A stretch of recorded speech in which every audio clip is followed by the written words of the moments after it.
ঠাকুরপো, তুমি আমার কথাটা শোনো, একটা বিধবা মেয়ে দেখে তুমি বিয়ে করে নাও। না, আমি বিধবা মেয়েকে বিয়ে করবো কেন? কারণ তোমার মুখের যা অবস্থা, তোমাকে আইবুড়ো মেয়ে কেউ দেবে না।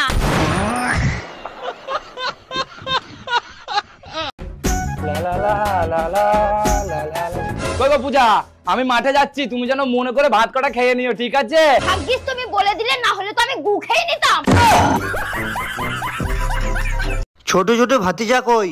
ভাতিজা তো তরমুজের ভিতরে লুকিয়ে আছে।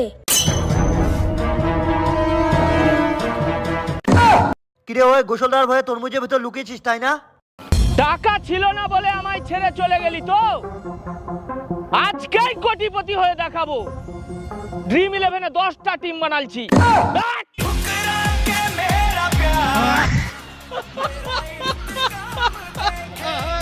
একটা মেয়ে আর কত দিকে সামলাবে? একটা মেয়ে আর কত দিকে সামলাবে? তোমার বাড়ি সামলাবো নাকি তোমার বাবা মা সামলাবো নাকি তোমার বাচ্চাকে সামলাবো? ওরে তুই শুধু তোর মুখটা সামলা, বাকি সব এমনি ঠিক হয়ে যাবে।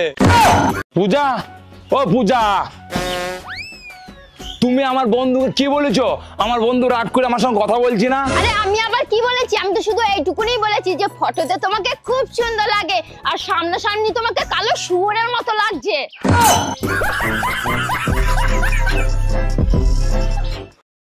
এটা কি? এটা শিয়াল। এটা কি? এটা কুকুর। এটা কি? এটা বিড়াল। বলছি খাবারে কি আলু সিদ্ধ ভাত বানাবো? ও বাবা, মোমের পুতুল একেবারে। আজকে কি সিদ্ধ ভাত বানাবো? গলা জ্বর নেই? নতুন বলে তাই, পুরনো হলে তোর সিস্টেমের একদম শাকো করে দিতাম। আমি আমার গ্লাসে স্ট্রবেরি দেই। আমি আমার গ্লাসে মাকড়সা দেই। এবার আমার গ্লাসে কমলা দেই। আমার গ্লাসে একটা তেলাপোকা দেই।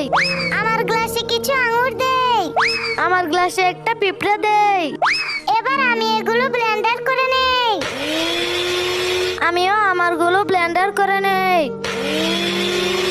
এবার আমার জুস খেয়ে দেখি কেমন হয়েছে। বাহ, খুবই মজা। আমি আমার জুস খেয়ে দেখি কেমন হলো। ওরে বাবারে, এটা তো একেবারে আর বলো না বৌদি, কালকে রাতে কারেন্ট চলে গেছে তো, দি মোবাইলে ফ্ল্যাশ জ্বালাচ্ছি, দি পুরো ঘরে আমি মোবাইলটাকে খুঁজে খুঁজে বেড়াচ্ছি। তা লাস্ট বেলায় মোবাইল পেলে?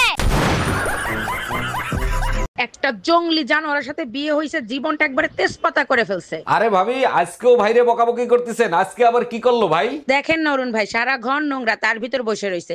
এর থেকে তো কুত্তাও ভালো, নিজের জায়গায় পরিষ্কার করে তারপরে তো বসে। তাইলে এইটা তো প্রমাণিত হইলো আমার ভাই আর যাই হোক কুত্তা না। ট্রেন। ট্রেন দাঁড়া।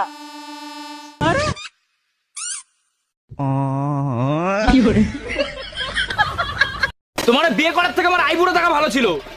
হ্যাঁ, আমার মা ঠিকই বলতো, তখন আমার মার কথাটাই শোনা উচিত ছিল। কেন, কি এমন বলতো তোমার মা? আমার মা বারবার করে বলেছিল ওই ছেলেটা বিয়ে করিস না, করিস না, করিস না। ও বাবা বাবা বাবা বাবা, ওই মহিলার আমি তুমি খারাপ ভাবতাম, উনি আমার ভালো চাইতো। অত সহজ নাকি? তাই 5 বছর ধরে সংসার করছি, কোন জায়গাতে আসবে আমি জানি। আচ্ছা টুম্পা, আমি যদি মরে যাই তখন তুমি আমার এই ফোনটা দিয়ে কি করবা? তোমার ফোন থেকে ইউটিউবটা তোমার ছেলেরে দিব, ফেসবুকটা তোমার মেয়েরে দিব, আর হোয়াটসঅ্যাপটা আমি রাখবো। ইউটিউব ফেসবুক দিয়ে ছেলেমেয়েরা ইনকাম করে খেতে পারবে, তুমি হোয়াটসঅ্যাপ দিয়ে কি করবা? যখন মেজাজ খারাপ হবে তখন তোমারে ফোন দিয়ে তোমার গোষ্ঠী উদ্ধার করব। তুমি এত ভালো কেন সোনা? তোমার কাছে আমি যা চাই তুমি আমাকে তাই দিয়ে দাও। তোমার মনে তো পরিষ্কার কেন? কেন মা, তোমার মনে নেই ছোটবেলায় আমি সাবান খেয়ে ফেলেছিলাম, ওর জন্য আমার মনটা এত পরিষ্কার।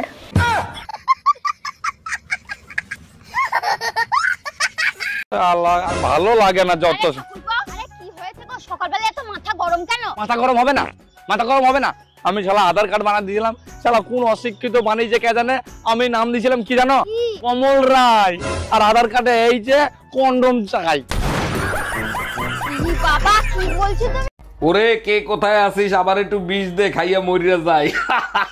কি ব্যাপার, পেপার পড়ে এত হাসতিছো কেন? পেপারেও কি আজকাল কমেডি ছাপায় নাকি? সেই রকমই অবস্থা, পেপারে আমার রাশিফল পড়তেছি, আমি নাকি 1 মাসের ভিতরে বাপ হব। 1 মিনিট দাঁড়াও, পাশের বাড়ির টুম্পা ভাবি ফোন দিছে। হ্যালো ভাবি, একটা গুড নিউজ আছে, সামনের মাসের 15 তারিখ আমার ডেলিভারি। Bye bye, tata.